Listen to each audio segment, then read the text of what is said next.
sente uma mulher bonita?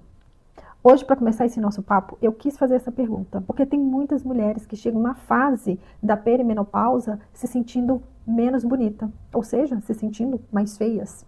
Algumas mulheres sempre tiveram esse desafio com a autoimagem, mas algumas, às vezes até tiveram uma boa imagem de si mesmo durante uma vida inteira, mas chega na perimenopausa e elas começam a se sentir menos atraentes, mais feias, às vezes acham que é só estética, ou muitas mulheres pensam assim, tô ficando velha, tô ficando feia mesmo, e acabam também se largando de lado, deixando para lá o autocuidado. Mas o fato é que a perimenopausa, essa fase da nossa vida, ela mexe muito, não só com os nossos hormônios, mas com as nossas emoções, com os nossos sentimentos. Essa fase também mexe muito com a forma com a qual nós nos vemos, nós nos enxergamos.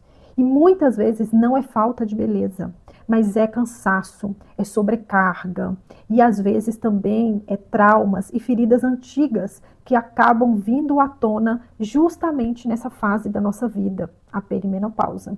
E aqui eu quero abrir um parênteses porque a perimenopausa, ela é uma fase que antecede a menopausa e ela tem a durabilidade aí entre 10 a 12 anos de duração. Então, possivelmente, se você vai menopausar por volta de 52, aos 35 você já entrou, você já está na fase da perimenopausa, que tem várias fases. Tem a primeira fase, a segunda e a terceira fase. Os calorões, que são mais conhecidos e mais sentidos, e as mulheres mais reclamam, eles vêm lá para a terceira fase e eles começam a ficar mais acentuados. Mas por volta de 35 anos a gente já entrou nesse período super importante da nossa vida, que é a perimenopausa. E para continuar a nossa conversa, eu acho que vale a reflexão a seguinte: você sempre se sentiu assim?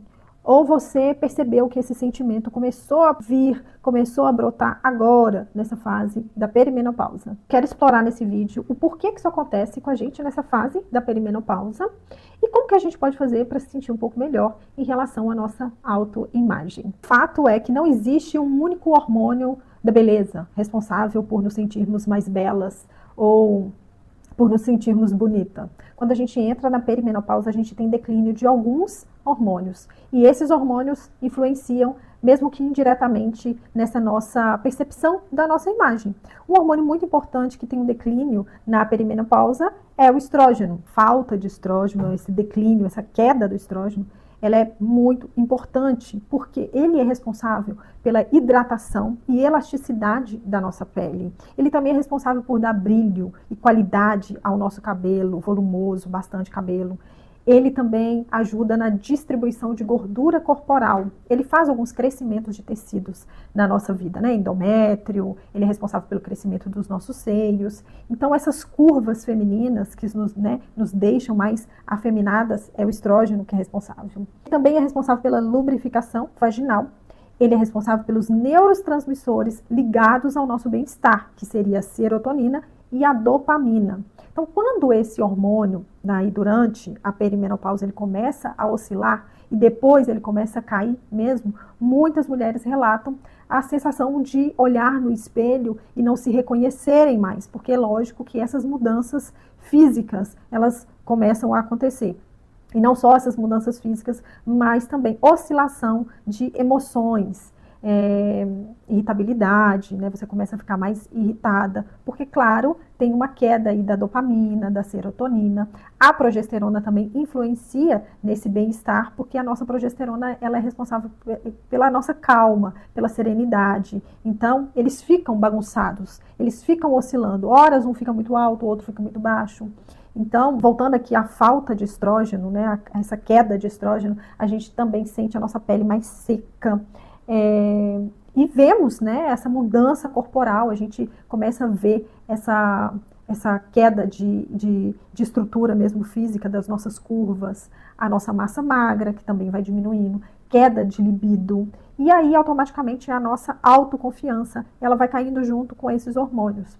E isso não é só psicológico, isso é bioquímico, né? A perimenopausa, a menopausa, ela é um processo muito mais neuronal, é um acontecimento mais cerebral do que um acontecimento que acontece ali somente no ovário e no útero. Outro hormônio que também temos uma queda significativa na perimenopausa é a testosterona. A gente pode considerar que é o último hormônio que começa a diminuir lá para a terceira fase. Nós mulheres temos testosterona em menor quantidade que os homens, mas a gente também tem. E ele é muito responsável pelo nosso desejo sexual, nossa motivação, a nossa energia, até influencia na nossa força física, né? Uma mulher que tem uma quantidade de testosterona saudável, ela tem mais força na academia para fazer musculação. Então, ela influencia também nessa nossa sensação de poder pessoal, de confiança. Com a queda progressiva da testosterona, a gente tem uma menor libido. Na perimenopausa, chegando na terceira fase, isso é uma queixa muito comum das mulheres que estão na perimenopausa, que é a perda da libido. Tem uma menor iniciativa também iniciativa de tomadas de decisões, novos projetos, e tem, obviamente, essa sensação de perda de presença. Então, a perimenopausa, ela é um período muito delicado da nossa vida. Um último hormônio que eu gostaria de mencionar, que é o DEA. Ele é precursor e ele é produzido pelas nossas adrenais, que ficam acima dos rins aqui. Ele participa da produção de estrógeno e da produção também de testosterona. Então, a diminuição desse hormônio, que é o DEA, com a idade, ele acaba influenciando na nossa vitalidade, no tônus da nossa pele, na nossa disposição. E as nossas adrenais, elas consomem muita vitamina C. E aí vai a primeira dica para a gente melhorar essa nossa percepção de imagem, é consumir bastante vitamina C nessa fase da nossa vida. E às vezes só a suplementação de vitamina C, ela não basta. O ideal é colocarmos alimentos que são ricos em vitamina C, em pequenas porções, só que várias vezes ao dia.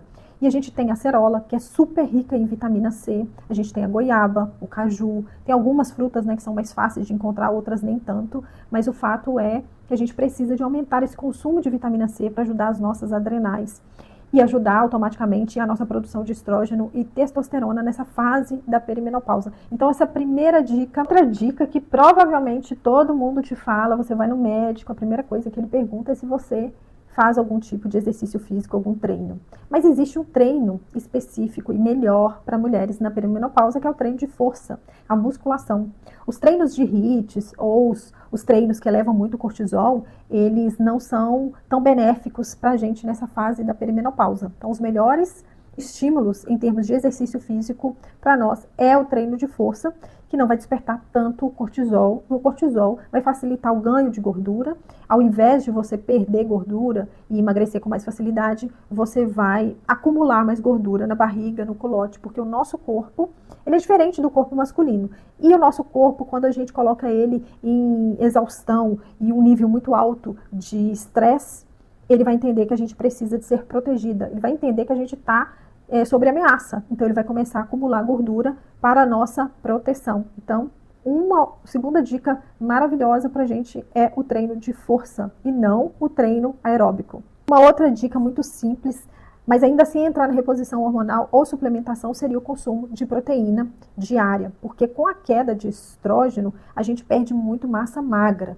Então, sem proteína suficiente, a gente vai ter mais flacidez e automaticamente a nossa visão corporal, ela vai ser influenciada por essa queda, por essa diminuição de massa magra, né? A gente vai ficar mais, digamos que, aquela sensação de murcha, né? Porque a gente perde muita massa magra. Outra dica também, que provavelmente você já deve ter ouvido muitas vezes, é a regulação do sono. Não adianta, a gente precisa de ter um sono bom, um sono reparador. Se a gente não tiver um sono reparador, não adianta, a gente vai ficar com aquele aspecto de cansada, de feia, e o sono fragmentado, ele também traz muito mais irritabilidade. Então, a gente, através desse sono e regular o nosso ciclo circadiano, a gente vai reduzir esse cortisol e a gente vai ter ganhos, né, da melhora de neurotransmissores que trazem para a gente o bem-estar, que é a serotonina e a dopamina.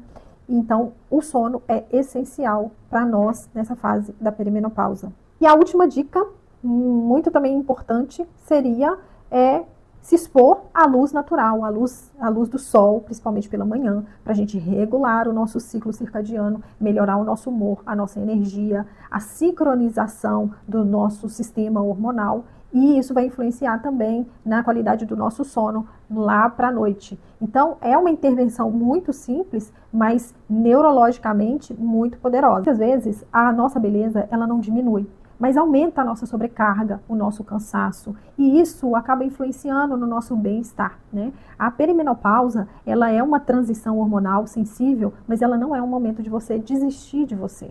Às vezes a gente só precisa alinhar essa rota e saber alguns mecanismos, mesmo que naturais, para a gente se sentir melhor com a gente mesma. Mas é uma fase muito importante da nossa vida e ela vale esse cuidado. Então, não desista de você. Pequenos reajustes aí vão fazer com que você se sinta muito melhor. Então é isso, eu não quero fazer um vídeo muito longo, mas se você ficou até aqui comigo, me deixe saber, coloque um coraçãozinho, uma florzinha, qualquer coisa aí nos comentários para eu saber se esse vídeo fez algum sentido, se eu falei alguma coisa que você está passando por esse momento. Deixe também nos comentários se você começou a se sentir agora, assim, na perimenopausa, ou esse sentimento ele já é uma coisa mais antiga que está aí dentro do seu coração, que talvez requer uma outra abordagem. E aí, se vocês quiserem, deixe aqui no comentário que eu faço um vídeo sobre isso depois. Um beijo, até o próximo vídeo.